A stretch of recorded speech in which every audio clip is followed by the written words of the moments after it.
हाय दोस्तों, आप कैसे हो? भगवान की कृपा से आप ठीक ही हो गए। आज मैं शुरू कर रही हूँ एनसीईआरटी की फर्स्ट बुक।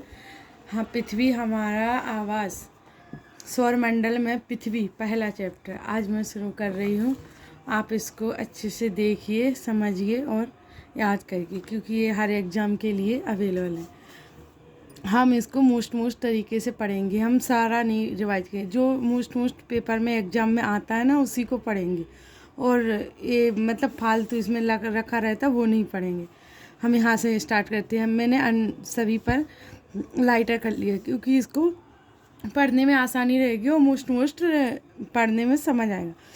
आप पूर्णचंद्र को लगभग 1 महीने में एक बार देख सकते हैं। यह पूर्ण चंद्रमा वाली रात या पूर्णिमा होती है। 15 दिन के बाद आप इसे नहीं देख सकते। यह नए चंद्रमा की रात्रि या अमावस्या होती है। वो बोल रहे हैं आप पूर्ण चंद्र को लगभग 1 महीने में एक बार देख सकते हैं। यह पूर्णिमा वाली रात को ही होता है। यह पूर्णिमा, जिस दिन पूर्णिमा पड़ती है ना, उसी दिन आप इसको पूर्ण चंद्र को देख सकते हैं। बाकी 1 महीने में एक ही बार देख सकते हैं। 15 दिन के बाद आप इसे नहीं देख सकते। यह नए चंद्रमा की रात्रि या अमावस्या होती है। फिर यहाँ सूर्य, चंद्रमा तथा वे सभी वस्तुएं जो रात के समय आसमान में चमकती हैं वह खगोलीय पिंड कहलाती हैं। जो सूर्य, चंद्रमा तथा वे सभी वस्तुएं जो रात के समय आसमान में चमकती हैं वह खगोलीय पिंड कहलाती हैं। फिर इन खगोलीय पिंडों को तारा कहते हैं। सूर्य एक तारा भी है। इन खगोलीय पिंडों को तारा भी कहते हैं, सूर्य एक तारा है। वो बोल रहे हैं कि सूर्य, चंद्रमा, ये सभी वस्तुएं जो रात में आसमान में चमकती हैं उनको खगोलीय पिंड कहते हैं। इन खगोलीय पिंडों को तारा भी कहते हैं। इन खगोलीय पिंड को तारा भी कहते हैं और सूर्य भी एक तारा ही है। और फिर हम पढ़ेंगे रात्रि में आसमान की ओर देखते समय आप तारों के विभिन्न समूहों द्वारा बनाई गई विविध आकृतियों को देख सकते हैं। ये नक्षत्र कहलाते हैं। आशा, आर्सा मेजर या बिग बियर इसी प्रकार का एक नक्षत्र मंडल है। बहुत आसानी से पहचान में आने वाला नक्षत्र मंडल है। सप्त सात ऋषि संत, यह 7 तारों का समूह है जो कि नक्षत्र मंडल आर्सा मेजर का भाग है। अपने परिवार या पड़ोस में किसी बड़े व्यक्ति से कहिए कि वह आपको आसमान में और अधिक तारों, ग्रहों तथा नक्षत्र मंडलों को दिखाए। आर्सा मेजर या बिग बियर इसी प्रकार का एक नक्षत्र मंडल है, ये बोलना चाह रहा है। ये एग्जाम में आ सकता है। और प्राचीन समय में लोग रात्रि में दिशा का निर्धारण तारों की सहायता से करते थे। उत्तरी तारा उत्तर दिशा को बताता है, इसे ध्रुव तारा भी कहते हैं, जो यहाँ चित्र द्वारा बताया गया है।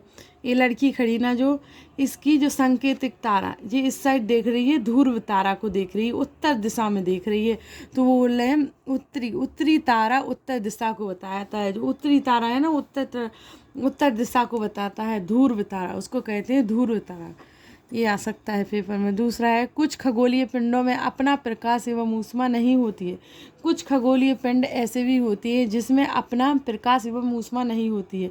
वे तारों के प्रकाश से प्रकाशित होते हैं। ऐसे पिंड ग्रह कहलाते हैं। ग्रह जिसे अंग्रेजी में प्लेनेट कहते हैं। ग्रीक भाषा के प्लेनेटाई शब्द से बना है, जिसका अर्थ होता है परिभ्रमक, अर्थात चारों ओर घूमने वाले।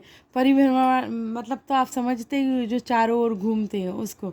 जिस पर हम रहते हैं एक ग्रह है, जिस पर हम रहते हैं वो भी एक ग्रह है। यह अपना संपूर्ण प्रकाश एवं ऊष्मा सूर्य से प्राप्त करती है, जो पृथ्वी के सबसे नज़दीक का तारा है। सूर्य है जो पृथ्वी के सबसे नज़दीक का तारा है, जिससे जिस पर हम रहते हैं वो ग्रह भी सूर्य से ही अपनी ऊष्मा प्राप्त करता है। पृथ्वी को बहुत अधिक दूरी से, जैसे चंद्रमा से देखने पर यह चंद्रमा की तरह चमकती हुई ही प्रतीत होगी, जैसे इस चित्र के द्वारा। जैसे सूर्य है जो तारा है। सूर्य जो तारा है ना, हम रहते हैं इस पृथ्वी पर हम हैं कितने नंबर पर? तीसरे। बुध, शुक्र, पृथ्वी, फिर आता है मंगल। बुध, शुक्र, पृथ्वी, मंगल। जो हम है ना आंतरिक में है। ये 8 प्रकार के ग्रह होते हैं। 4 होते हैं इधर, बीच में होते क्षुद्र ग्रह, फिर होते हैं 4 इधर। ये कठोर, जहाँ पर हम हैं वो सब कठोरीय है, कठोरीय ग्रह। जो इसके क्षुद्र ग्रह के इस साइड जो 4 ग्रह हैं वो गैसीय ग्रह हैं, वो गैसीय ग्रह हैं। और जो सूर्य है ना, इसी से सबको ऊर्जा प्राप्त होती है, सूर्य से ही तापमान सबको मिलता है। जो छोटे छोटे से ग्रह हैं, इससे सबको इसकी ऊष्मा प्राप्त होती है इन ग्रहों को। हमारा ग्रह है तीसरे नंबर पर, और शुक्र इसकी जुड़वा बहन है। हमारे पृथ्वी ग्रह की शुक्र इसकी जुड़वा बहन है। और बुध पहले नंबर पे है, मंगल चौथे नंबर पर, 5वें पर बृहस्पति है, 6वें पर 5वें पर बृहस्पति, 6वें पर है शनि, 8वें पर यूरेनस, नहीं 7वें पर यूरेनस, 8वें पर नेपच्यून। ये सभी ग्रह इस प्रकार दिए गए, जिसमें जो हमारा जो चार लेयर्स पाई गई है ना, 4 ग्रह है ना, जो वो बहुत नज़दीकी ग्रह हैं और चट्टानों से बने हुए हैं। 4 ग्रह चट्टानों से बने हुए, और ये ग्रह गैसीय गोले, यहाँ गैसीय से बने हुए, तरल पदार्थों से बने हुए हैं। इनका तो संभव नहीं, लेकिन इन चारों का संभव है, इन पे जा सकते हैं, इनको मतलब इन पर खोज कर सकते हैं। कुछ मतलब ज़्यादा तो नहीं कुछ कर सकते। पृथ्वी ही है एक ऐसा जहाँ पर जीवन संभव है, और तो पता नहीं, पृथ्वी ही इतना अच्छा खोजा गया है जिस पर जीवन संभव है। सूर्य हमारे चारों ओर की जितने भी ग्रह हैं, यहाँ तो नहीं, यहाँ तक सारे को तापमान देता ही रहता है। दोस्तों, हेलो दोस्तों, हमारी जो हम पढ़ा रहे हो उस आपको समझ आ रहा हो तो प्लीज़ आप इसको देखिए आगे और सबको भेजिए, और इसमें इंटरेस्ट लीजिए थोड़ा। देखो, ये NCERT है, इसको मतलब मैंने पढ़ के रखी है, जो भी है इसको मैंने पढ़ लिया, अंडरलाइन कर लिया। मोस्ट चीज़ें ही आपको बताऊंगी, और जो फालतू और सब लिखा हुआ है उस पर मैं नहीं जाऊंगी, मैं आपको मोस्ट बताऊंगी। इसलिए आप इसको पढ़ सकते हो आगे के लिए, आपको हर एग्ज़ाम के लिए ये अवेलेबल होती है। Thank you gas.